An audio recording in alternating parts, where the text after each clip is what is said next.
এইটা তো সবাই জানেন, পৃথিবী থেকে সূর্য বড় হচ্ছে 13 লক্ষ গুণ বড়।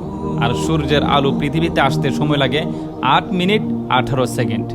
আর পৃথিবীর থেকে সূর্যের দূরত্ব হচ্ছে 9 কোটি 30 লক্ষ মাইল দূর। শুধু কি পৃথিবীর থেকে সূর্যটাই বড়? না না, আল্লাহ এই সূর্য থেকেও বড় বড় নক্ষত্র আল্লাহ তালা এই মহাশূন্যের মধ্যে ঝুলায় রাখছেন। যা কিছু আমরা দু চোখে দেখি সব কিছু আমাদের ভালো লাগার জন্য আল্লাহ তালা সাজায় রাখছেন। রাতের আকাশটা দেখবেন কত সুন্দর, চোখগুলা জুড়িয়ে যায়।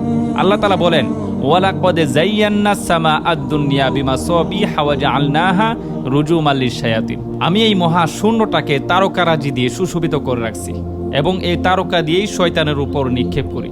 আল্লাহ রাব্বুল আলামিন যখন কোনো নবী রাসূলকে বার্তা পাঠাতেন তখন শয়তান উড়ে উড়ে যেত যে আল্লাহ তাআলা জিবরাইল আমিনকে কি কথাগুলো বলে শোনার জন্য, কিন্তু আল্লাহ তাআলা এই তারকা দিয়ে নিক্ষেপ করতেন, যার কারণে আর যেতে পারতো না। আমরা দু চোখে যা কিছুই দেখতে পাই সব কিছু প্রথম আসমানের নিচে। এটা নাসার বিজ্ঞানীরা পর্যন্ত বলতে পারবে না কত দূর। কোনো মানুষের পক্ষে এটা সম্ভব না যে আসমান দেখবে। সুবহানাল্লাহ। তারপর আল্লাহ 7টা আসমান এভাবে একটার পর একটা বড় করে বানাইছেন। কেমন বড়? আল্লাহ রসুল সাল্লাল্লাহু আলাইহি ওয়াসাল্লাম বলেন, যদি তোমার আংটিটা মরু প্রান্তরে ফেলে দাও, এই আংটির তুলনায় মরু প্রান্তরটা যতটা বড়, তেমন প্রথম আসমানের তুলনায় দ্বিতীয় আসমানটা তত বড়। সুবহানাল্লাহ। আবার দ্বিতীয় আসমানের তুলনায় তৃতীয় আসমানটা সেই মরুভূমির মতো বড়। সুবহানাল্লাহ। এভাবে একটা থেকে আরেকটা বড়। এভাবে 7টা আসমান পার করার পর তারপর হচ্ছে ওয়াত্তুর ওয়া কিতাবিম মাসতুর ফি রাক্কিম মানশুর ওয়াল বাইতুল মামুর। সূরা তুরের মধ্যে আছে দেখবেন। 7 আসমানের উপরে ফেরেশতাদের কাবা, ফেরেশতাদের মসজিদ, যার নাম হচ্ছে বাইতুল মামুর।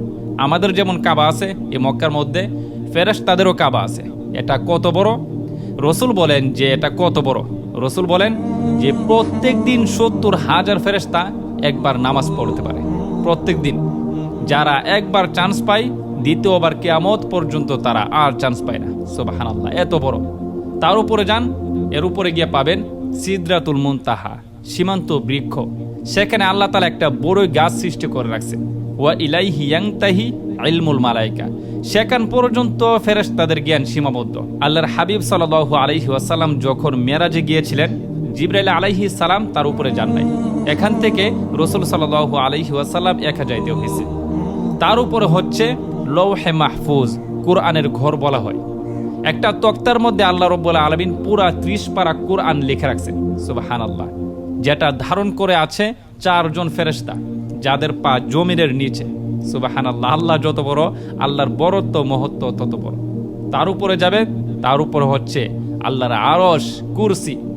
কুরসি বলা হয়, আসলে এটা কুরসি আরবি শব্দ, যার অর্থ হচ্ছে একটা চেয়ার, কিন্তু কুরসি মূলত বলা হয় আগের রাজা বাদশারা চেয়ারের মধ্যে বসে যে শাহী টেবিলের উপর পা রাখতেন, মূলত সেই টেবিলটাকেই বলে কুরসি। সেই কুরসিটা কত বড়? ওয়াসিআ কুরসিয়ুহুস সামাওয়াতি ওয়াল আরদ। পৃথিবীতে এমন কোনো জিনিস নাই যে এটা থেকে বড়। সব থেকে বড় আল্লাহর কুরসি। আল্লাহ যত বড়, আল্লাহর কুরসি তত বড়। আল্লাহ যত বড়, আল্লাহর মহত্ব, বড়ত্ব, দাপট তত বড়। সুবহানাল্লাহ।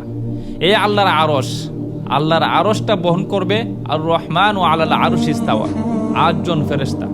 কিয়ামতের দিন আল্লাহর আরশটা 8 জন ফেরেশতা বহন করবে। সুবহানাল্লাহ।